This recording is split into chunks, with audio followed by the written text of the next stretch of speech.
السلام عليكم ورحمة الله تعالى وبركاته. مرحبا بكم معايا في فيديو جديد واقتراح جديد.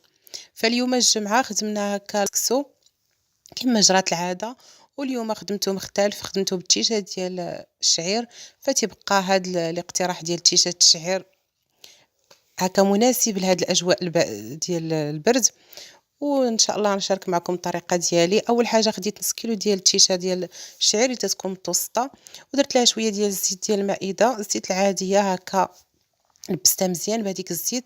كذلك ضفت لها الماء. فالماء ما تنديروش كميه كثيره في الاول، واحد الكميه قليله فقط، ونخليو هذاك الماء نحلو هذيك السميده الشيشه هكا في القصريه، نخليوها حتى تشرب هذاك الماء، ونمشيو نوجدوا المرقه ديالنا اللي احتاجينا فيها. كذلك نص كيلو ديال الدجاج، درت واحد الكميه د الزيت تما وخليته تيتقلى من لوجه بجوج. فانا هذه الطريقه ديالي باش نشحر المرقه ديال الكسكسو. فانايا شحرت هذاك الدجاج مزيان حتى تياخذ لي واحد اللوين هكا وتينشف، ومن بعد تنضيفوا البصله ومطيشه والتوابل. فالتوابل تقطعت لي اللقطه ديالهم، التوابل المعتاده تتكون في الكسكسو.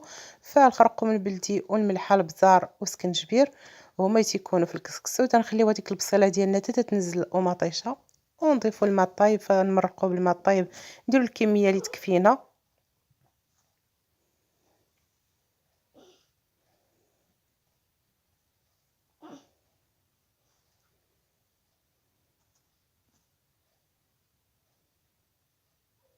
ونخليو هذيك المريقه حتى تغلي معنا، تبان لينا هكا تتغلي.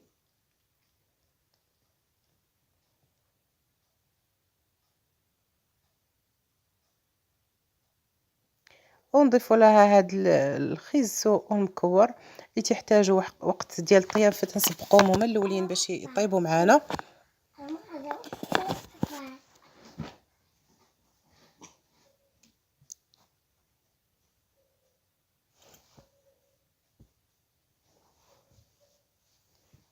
ونرجعوا نشوفوا هذيك التشيشه ديالنا بعد ما تلقاوها هكا شربات هذاك الماء اللي سقيناها به.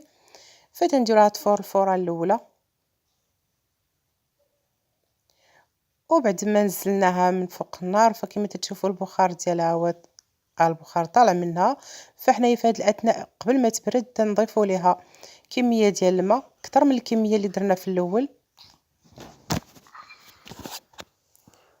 وندخلوها مزيان هذاك الماء فيها باش ترطاب معانا.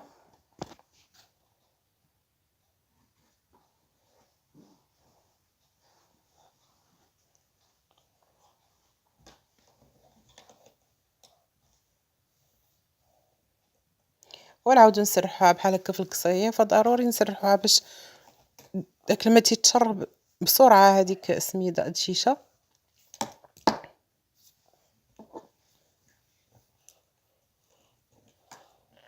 ونرجعوا لهاديك المريقه ديالنا، نضيفوا ليها ربيطه ديال القزبر والمعدنوس والقرعه الحمراء وكذلك القرعه الخضراء.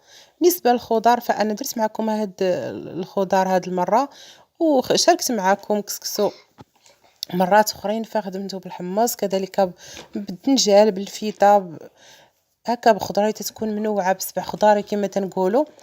وبعد المرات بحال هكا تنخدموه باي خضره هكا توفرت لينا. وهنايا تتكون فارت لينا الفوره الثانيه، هذه الفوره الثانيه اللي كما تشوفوا قريبه الطيب، فبقات لها فوره واحده.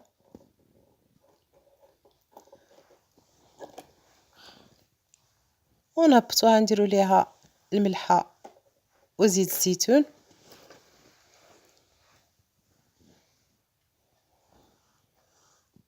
كذلك الماء. دائما نسقيو السميده الشيشه وهي تكون سخونه باش تشرب لينا داك الماء وتجي رطبه معنا. ونخدموها بنفس الطريقه، نخليوها هكا تشرب هذيك الميها.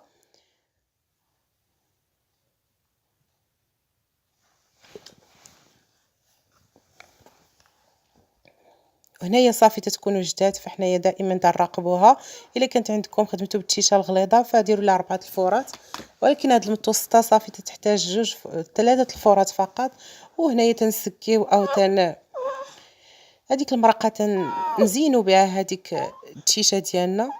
المهم انا زينتها دابا حطيتها عشوائيا، ما رتبتش هذيك الخضره. المهم كل مره ولقانه ولكن المهم هي البنه تيجي واحد الكسكسو اللي هائل.